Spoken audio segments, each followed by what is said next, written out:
Shamirpet police స్టేషన్లో ACB అధికారులు అక్రమ లంచం వ్యవహారంపై దాడులు నిర్వహించారు. ఏసీబీ డీఎస్పీ శ్రీధర్ వెల్లడించిన వివరాల ప్రకారం ఏప్రిల్ 20న ఓ చీటింగ్ కేసులో ఫిర్యాదుదారుడిని తప్పించేందుకు శామీర్పేట ఎస్ఐ పరశురామ్ నాయక్ 2 లక్షల లంచం డిమాండ్ చేశాడు. దాంతో ఫిర్యాదుదారుడు ఏసీబీని ఆశ్రయించాడు. అప్పటికే 21న ఎస్ఐ కాల్లో మొదటి విడత లంచాన్ని తీసుకున్న పరశురామ్ తరువాత మళ్లీ ఫోన్ చేసి అదనంగా 25,000 డిమాండ్ చేశాడు. ఫిర్యాదుదారుడు 22,000 ఇవ్వటానికి అంగీకరించగా ఎస్ఐ ఆ డబ్బులను చెత్తబుట్టలో వేసి వెళ్లిపోవాలని సూచించాడు. నిర్ణీత సమాచారంతో ఏసీబీ అధికారులు రెడ్ హ్యాండెడ్ గా ఎస్ఐ పరశురామ్ను పట్టుకుని కేసు నమోదు చేసి ప్రత్యేక న్యాయమూర్తి ఎదుట హాజరుపరిచారు. లంచ వ్యవహారంలో ప్రభుత్వ ఉద్యోగులు పాల్పడితే 1064 టోల్ ఫ్రీ నంబరు లేదా 9440446106 వాట్సాప్ నంబర్ కు సమాచారం అందించాలని ఏసీబీ అధికారులు ప్రజలకు సూచించారు. DSP anti corruption bureau Hyderabad range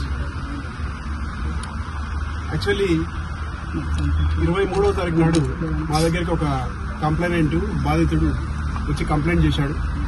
ఏంటంటే షామీర్పేట్ పోలీస్ స్టేషన్లో పరశురామ్ అనే ఎస్ఐ అతని ఫ్రెండ్స్ని ఆల్రెడీ తీసుకొచ్చేసి ఇక్కడ ఇంటరాగేషన్ చేశారు.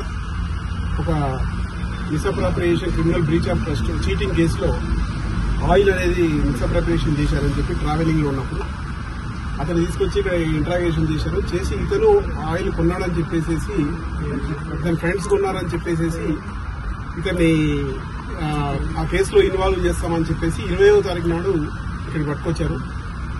తర్వాత 21వ తారీఖు నాడు దాని గురించి అని చెప్పేసి 2 లక్షల రూపాయలు ఇవ్వాలని డిమాండ్ చేస్తే ఆ 2 లక్షల రూపాయలు అతని ఫ్రెండ్స్ తో మాట్లాడేసేసి తీసుకొచ్చి 21st నాడు ఇక్కడ ఎవరైతే ఎస్ఐ గారి కారు ఉందో ఆ కారులో పెట్టేశాడు.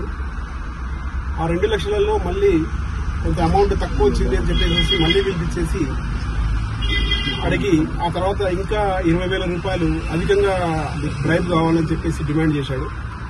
25,000 అడిగాడు. 25,000 ఇవ్వలేదని చెప్తే అక్కడికి దాన్ని 20,000కు తగ్గించేసి ఇంకా అతనితో పాటు కానిస్టేబుల్స్ వాళ్ళ గురించి అని చెప్పేసి ఇంకొక 2,000 కూడా ఎక్స్ట్రా కావాలని అడిగాడు. ఆ 22,000 ఇవాళ తీసుకురావాలని చెప్పేసి మార్నింగ్ ఫోన్ చేశాడు. మా దగ్గర అది ఎఫ్ఐఆర్ చేసేసి ఇక్కడికి వచ్చాము. అరౌండ్ 1:15 ఆ టైంలో లోపలికి వచ్చాడు. వచ్చినాక ఇతనితో మాట్లాడేసి ఆ అమౌంట్ ని పక్కన డస్ట్బిన్ పెట్టుకున్నాడు. డస్ట్బిన్ లో వేసేసి వెళ్ళాలని చెప్పాడు. డస్ట్బిన్ లో అమౌంట్ వేసేసి కంప్లైంట్ బయటకు వచ్చేసి మాకు సిగ్నల్ ఇవ్వగానే మేము లోపలికి వెళ్ళిపోయి చెక్ చేశాము. డస్ట్బిన్ లోకి వెళ్ళి 22,000 ఎస్ఐ గారి సమక్షంలోనే మేము రికవరీ చేశాము. అరెస్ట్ చేశాము. ఇవాళ నైట్ లేదా రేపు మార్నింగ్ వరకు ప్రొడ్యూస్ చేసాం. సార్ కానిస్టేబుల్ అని ఏమైనా ఫిక్స్ చేయడం జరిగిందా? అంటే కానిస్టేబుల్స్ ఎందుకంటే వాళ్ళ పేరు మీద ఇతను అడిగాడు కానీ వాళ్ళు తీసుకోలేదు. ఇతనే యాక్సెప్ట్ చేశాడు. వాళ్ళ డిమాండ్ కూడా ఈవెన్ కానిస్టేబుల్స్ ఎవరు డిమాండ్ చేయలేదు.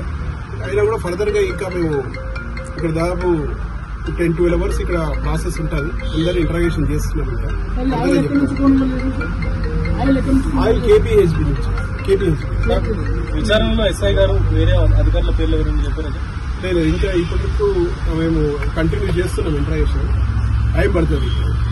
ఎస్ఐ గారికి ఏమైనా సమాధానం ఉందా? ఇప్పటివరకు ఎస్ఐ గారిని అయితే ఇంకా పూర్తిగా విచారిస్తున్నాము. 3-4 అవర్స్ టైం పడుతుంది కంప్లీట్ ఎంక్వైరీ చేశాక. బిఫోర్ అరెస్ట్ ఏమన్నా తెలిస్తే ఇవ్వాలి.